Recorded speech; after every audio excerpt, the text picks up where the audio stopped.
दादा इतना मार मारेंगे।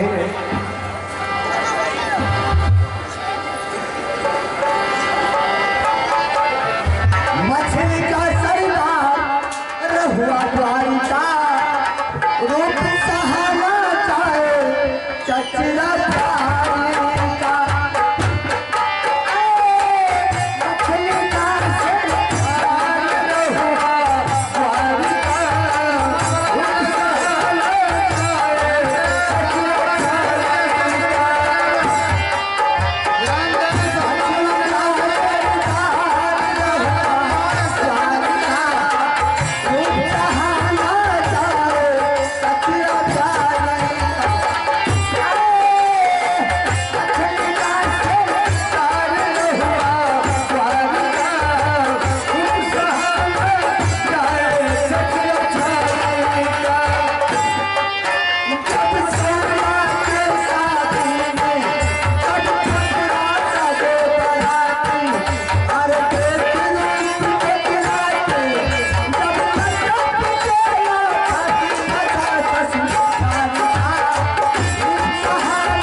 संचार से 94 किलो हॉस्पिटल से बोल रहा हूँ।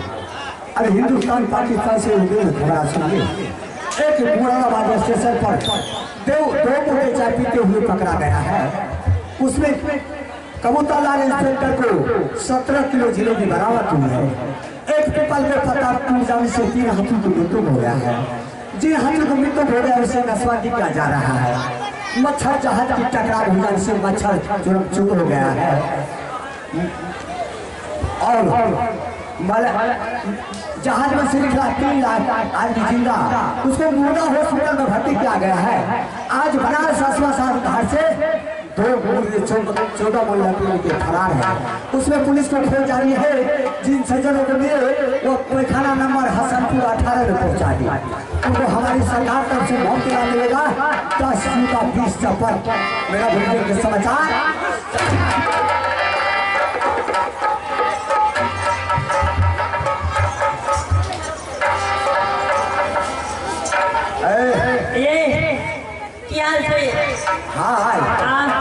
बरगाई के छोड़ी रात में हाल दखलू रहे।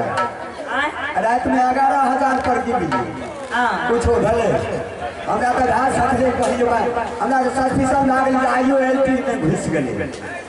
टिकट कटा लिया ना। अरे बता तू जे है तो समाचार धरा गल हो घर में तोरा कल्याण आदि नहीं था ए बियाह शादी तोरा भेला कि नहीं भेला बियाह शादी हाँ बियाह शादी कर ले कुमारे छे हां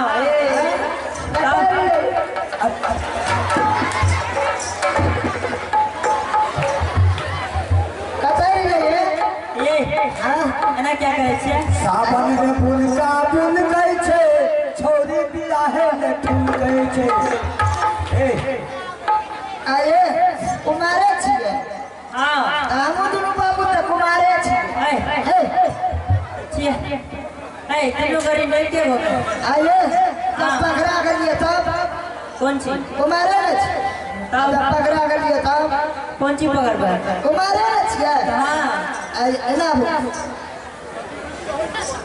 आये ई की है मछली हां ये पेट छियै पेट हां कता से ना पेट ये हां क्लास नहीं लगे हां ए रे सुनो हमें दोनों बाबू त कुमारे छी हां हां कुमारी छी हां दोनों गले ऊ कत ले के आ जबर खुद है वही हां बड़ा घरे में से बोले में चल लेते बोलबू ना हां आ बिये है ते है वो कर दुलाई ध्यान दें कमेटी के जितने भी सदस्य हैं कमेटी कंट्रोल रूम में जाए कुर्सी मंगा रहे हैं ध्यान दें कमेटी के जितने भी सदस्य हैं वो दुर्गा मंदिर कमेटी कंट्रोल